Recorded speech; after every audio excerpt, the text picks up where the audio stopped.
कोलकाता के सरकारी अस्पताल आरजी कर मेडिकल कॉलेज में एक महिला डॉक्टर की रेप और हत्या के बाद पूरे देश के साथ साथ प्रदेश भर में गुस्सा है। सबसे अधिक गुस्सा डॉक्टरों में है क्योंकि उनके बीच काम करने वाली, मेडिकल में अपना करियर बनाने के लिए दिन रात मेहनत करने वाली एक ट्रेनी डॉक्टर के साथ जो हुआ उससे वो आक्रोशित हैं। रेप पीड़ित डॉक्टर को जल्द से जल्द इंसाफ देने और डॉक्टरों की सुरक्षा की मांग कर रहे हैं। ये रिपोर्ट देखिए।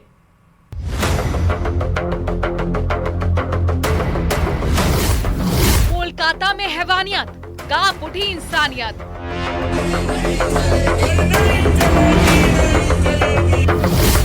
रेप के बाद मर्डर, शहर शहर डॉक्टरों की हड़ताल।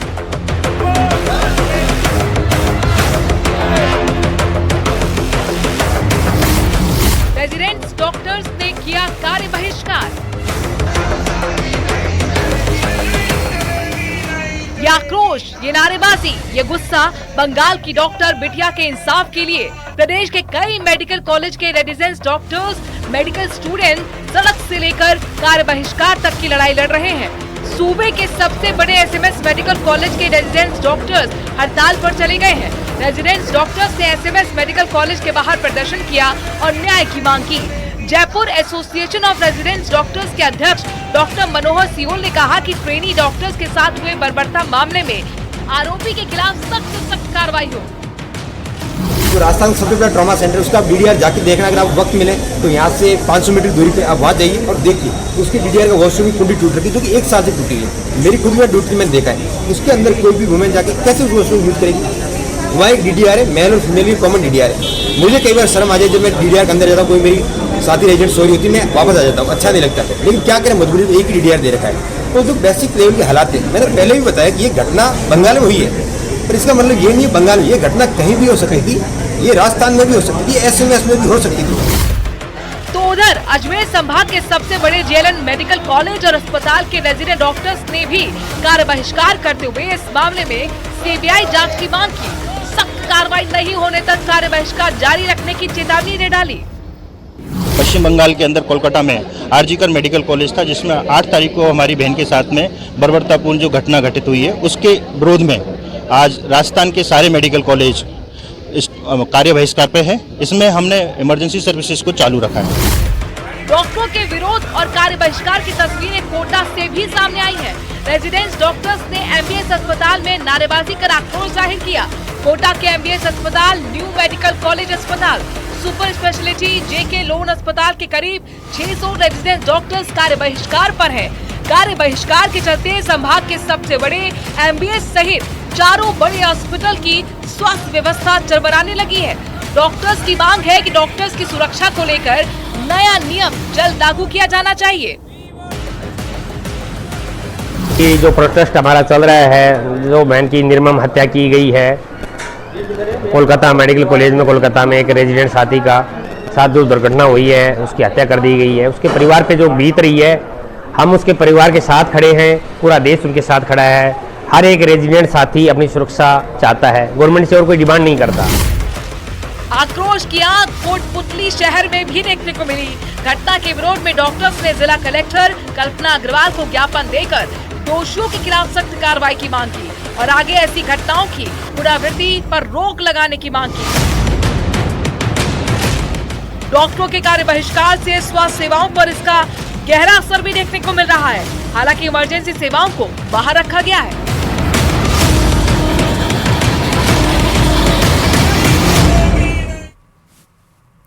उप मुख्यमंत्री दिया कुमारी का जोधपुर का दौरा है, जहां पर डिप्टी सीएम ने विभाजन की विभीषिका चित्र प्रदर्शनी का अवलोकन किया। भगत की कोठी रेलवे स्टेशन पर प्रदर्शनी का आयोजन किया गया। केंद्रीय संचार ब्यूरो की ओर से प्रदर्शनी लगाई गई है। हम तस्वीरें भी इस वक्त आपको दिखा रहे हैं, जहां पर उप मुख्यमंत्री दिया कुमारी का जोधपुर का ये दौरा, विभाजन की विभीषिका प्रदर्शनी का अवलोकन उप मुख्यमंत्री की ओर से किया गया। भगत की कोठी रेलवे स्टेशन पर यह कार्यक्रम का आयोजन किया गया है, जहां पर कई सांस्कृतिक कार्यक्रमों का आयोजन भी किया गया और साथ ही साथ ये जो विभीषिका प्रदर्शनी है, इसका अवलोकन जो है वो उप मुख्यमंत्री की ओर से किया गया।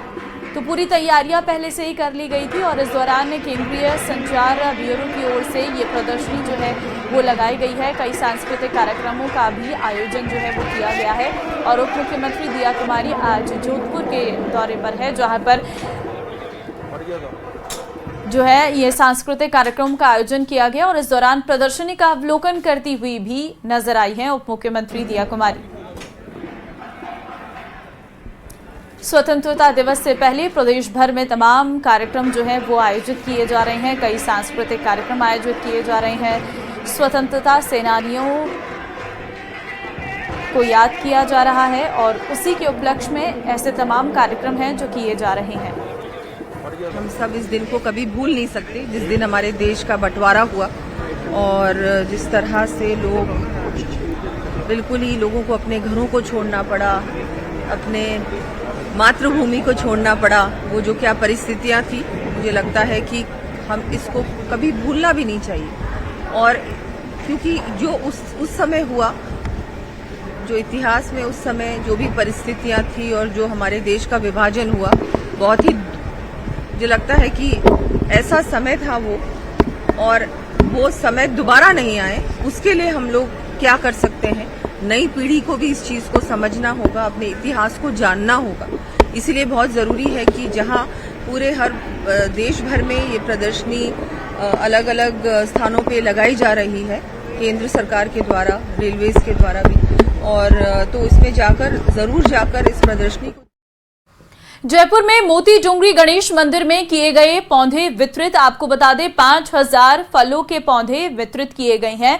मंदिर महंत कैलाश शर्मा ने किए पौधे वितरित। बड़ी संख्या में भक्तों को ये पौधे वितरित किए गए हैं। तो मंदिर महंत कैलाश शर्मा ने ये पौधे वितरित किए हैं। बड़ी संख्या में भक्तों को पौधे वितरित किए गए हैं। जयपुर से जानकारी आपको दे रहे हैं। मोती डोंगरी गणेश मंदिर में पौधे वितरित किए गए। 5000 फलों के पौधे वितरित किए गए। इस दौरान बड़ी संख्या में भक्त पहुंचे, जिन्हें पौधे मिले। फलों के ये पौधे थे जिन्हें वितरित किया गया। 5000 फलों के पौधे वितरित किए गए।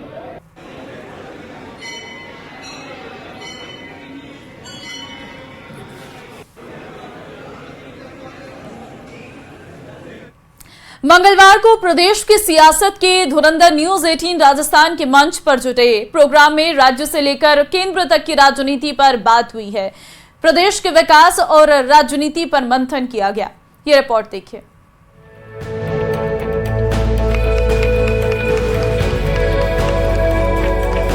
अर्जुन राम मेघवाल का न्यूज 18 के मंच पर दिग्गजों का जुटान, ज्वलंत सवालों का दो टूक समाधान,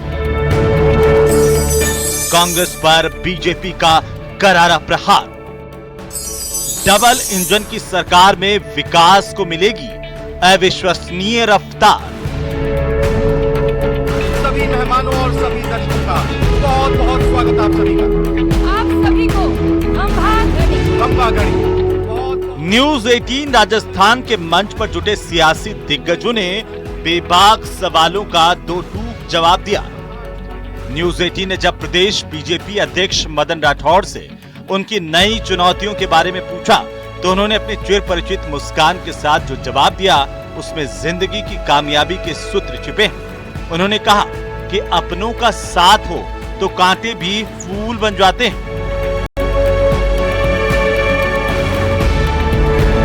सिपाही को जो दायित्व मिलता है, कप्तान जो दायित्व देगा, सिपाही बखूबी उसको निभाने का काम करता है। अब ये अध्यक्ष जो होता है पद, इसको कांटों का ताज भी समझ सकते हैं। कठिनाइयां तो आएगी, आती रहेगी, लेकिन अपना संबल मिलता है जनता जनार्दन का और कार्यकर्ताओं की टीम का, और उससे वो फूल बन जाते हैं, कांटे भी। बेबाक बयानों के लिए सुर्खियों में रहने वाले प्रदेश के शिक्षा मंत्री मदन दिलावर से जब शिक्षा के भगवाकरण के बारे में पूछा गया, तो उन्होंने साफ कह दिया कि सनातन का स्वभाव सबको समेटना है, लेकिन स्कूल में विचित्र वेशभूषा वालों को एंट्री नहीं मिलेगी। अब सनातन क्या है ये तो जनता को समझना पड़ेगा। सनातन किसी भी धर्म का, संप्रदाय का या वर्ग का विरोध नहीं करता है। इस सनातन धर्म के मानने वालों ने इस देश में जब भी कोई शरणार्थी आया, जिसने शरण मांगी, चाहे वो इस्लाम हो, चाहे ईसाईत हो, चाहे और कोई हो, उन सबको शरण दी है। यानी ये सबको पालने वाला धर्म है, ये किसी का विरोध नहीं करता है। जहां तक आपने की कि आपकी ड्रेस की बात कर रहे हैं, हमने किसी का भी विरोध नहीं किया। आपको जो इशारा था आपका विचित्र वेशभूषा पर था। हम विचित्र वेशभूषा पहनकर तो किसी को भी विद्यालय में नहीं आने देंगे। जो हमारी त ड्रेस है, त गणवेश है, वही पहन करके आएंगे। तो वहीं अग्निवीर योजना पर कांग्रेस समेत पूरा विपक्ष बीजेपी सरकार पर हमलावर है। न्यूज 18 के मंच पर राष्ट्रीय लोकतांत्रिक पार्टी के राष्ट्रीय संयोजक हनुमान बेनीवाल ने राजस्थान से अग्निवीर योजना के खिलाफ राष्ट्रव्यापी मुहिम छेड़ने का ऐलान किया। नौजवानों को जो अग्निवीर जो सबसे बड़ी जिसको लेकर देश के अंदर आज हलचल है, इसको लेकर अगर किसी पार्टी ने झंडे के साथ पहले ही दिन से इस अग्निवीर का विरोध किया तो राष्ट्रीय लोकतांत्रिक पार्टी ने ऑल पार्टी मीटिंग लोकसभा और जोधपुर में 2 लाख जवानों की रैली मैंने करी थी और उसका विरोध किया। अब की बार भी जब हम लोकसभा के अंदर चुन के गए तो इस अग्निवीर योजना का विरोध किया और इसको लेके अब हम आगामी दिनों में राजस्थान से शुरुआत करेंगे और फिर दिल्ली की ओर कूच करेंगे। अग्निवीर योजना खत्म करके पूर्व की बात जो भारतीय सेना भर्ती रैलियां, वो सेना के सम्मान के अंदर हम लड़ाएंगे। हनुमान बेनीवाल के उलट प्रदेश के कद्दावर मंत्री कर्नल राज्यवर्धन सिंह राठौड़ अग्निवीर योजना को भारतीय सेना की सबसे बड़ी जरूरत बताते हैं।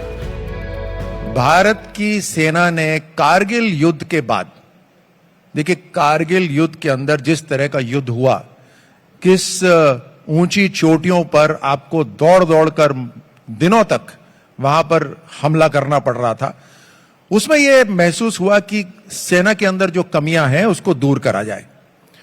उसके लिए कारगिल कमेटी बनी और कारगिल कमेटी में एक रिकमेंडेशन यह भी था कि भारत के जो सैनिक हैं उनकी औसतन जो उम्र है, एज है, उसको कम करा जाए। प्रदेश के मुख्यमंत्री ने बांग्लादेश से भारत की तुलना करने वालों को आड़े हाथों लिया और कहा कि राजस्थान में किसी को धर्म परिवर्तन कराने की छूट नहीं दी जा सकती।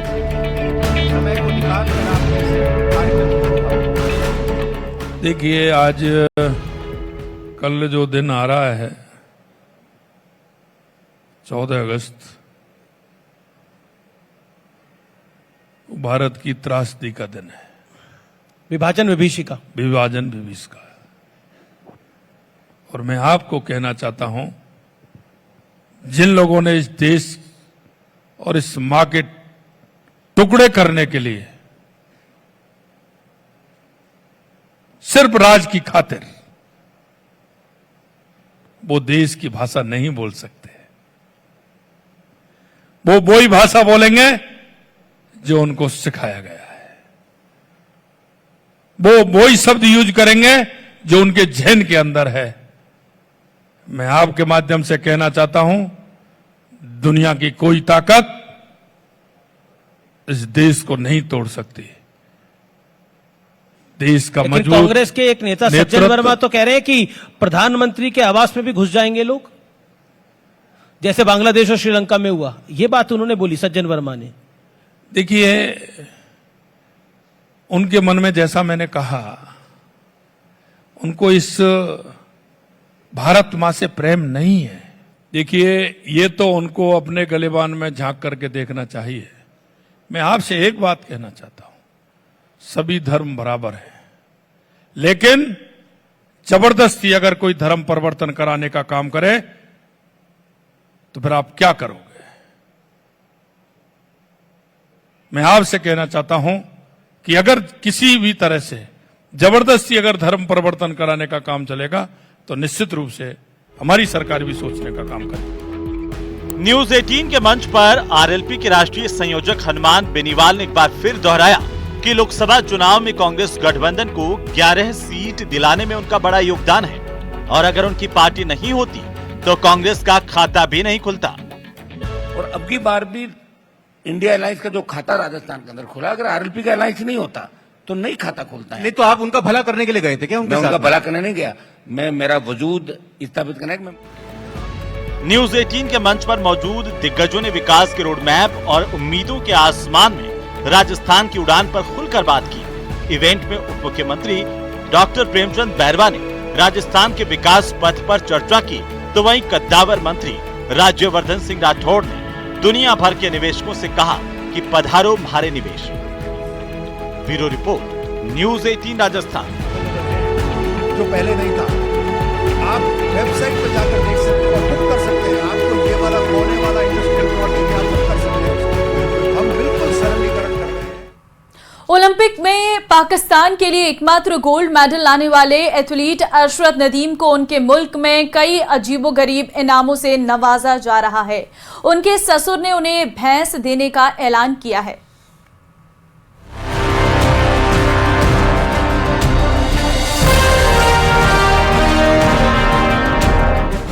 अरशद नदीम जब से पेरिस ओलंपिक से गोल्ड मेडल के साथ आए हैं, पाकिस्तान ने उन्हें सिर आंखों पर बिठा रखा है। उनकी उपलब्धि से उनके ससुर इतने खुश हुए हैं कि उन्होंने अरशद नदीम को भैंस गिफ्ट देने का ऐलान कर दिया है। कहा जाता है कि ग्रामीण इलाके में ऐसे गिफ्ट परंपरा का हिस्सा हैं, जिसे बेहद ही सम्मानजनक माना जाता है। अरशद नदीम के पाकिस्तान पहुंचने के बाद उनके ससुर मोहम्मद नवाज ने उन्हें तोहफे में भैंस दी है। अरशद के गांव में भैंस को बहुत कीमती माना जाता है और इसीलिए उनके ससुर ने उन्हें भैंस तोहफे में दी है। 2 बच्चों के पिता अरशद नदीम पाकिस्तान के पंजाब के खानेवाल के रहने वाले हैं। उनका परिवार भी आर्थिक तौर पर कमजोर माना जाता है, लेकिन नदीम ने अपने प्रदर्शन से अपने इलाके का गौरव भी बढ़ाया है, क्योंकि साल 1992 के बार्सिलोना ओलंपिक के बाद पाकिस्तान के खाते में पहला व्यक्तिगत पदक है। कोई भी एथलीट अपने दम पर पदक नहीं ला पाया। अरशद नदीम ने पिछले हफ्ते पेरिस में 92.97 मीटर दूर भाला फेंककर एथलेटिक्स में पाकिस्तान के लिए पहला ओलंपिक पदक जीतकर इतिहास रचा था। अरशद नदीम को जहां उनके ससुराल से भैंस मिली है, तो वहीं उन पर दूसरे इनामों की भी बारिश हो रही है। इस बीच पाकिस्तानी अमेरिकी बिजनेसमैन ने अरशद नदीम को कार गिफ्ट करने का ऐलान किया है, लेकिन सोशल मीडिया पर उसका जमकर मजाक उड़ाया जा रहा है। अरशद नदीम के फैंस को पुरानी कार गिफ्ट में देना नहीं भा रहा। जिस खिलाड़ी ने पाकिस्तान को 32 साल बाद ओलंपिक में मेडल और 40 साल बाद गोल्ड मेडल दिलाया, उसे गिफ्ट में भैंस और ऑल्टो कार मिलने से सभी हैरान हैं। Bureau report, news 18।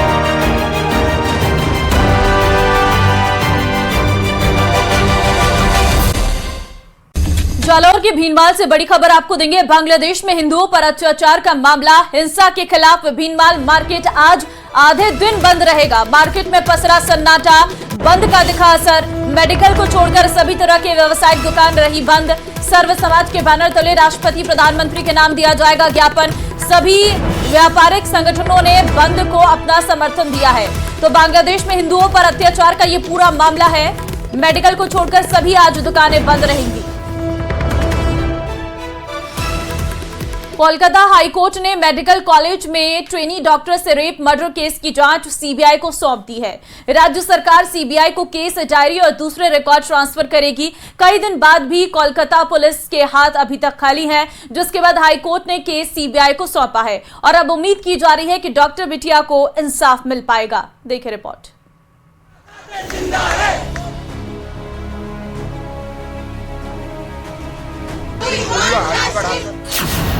कोलकाता कांड में रूह कपा देने वाली report. Doctor rape murder case में दरिंदगी की सारी हदें पार। महिला डॉक्टर को हत्यारे ने तड़पा तड़पा कर मारा। नींद में सो रही डॉक्टर का रेप किया। रेप के बाद गला दबाकर मौत की नींद सुला दिया। यही है वो आरोपी संजय रॉय, जिस पर ड्यूटी पर तैनात एक महिला डॉक्टर के रेप और क्रूरतम हत्या का आरोप लगा है।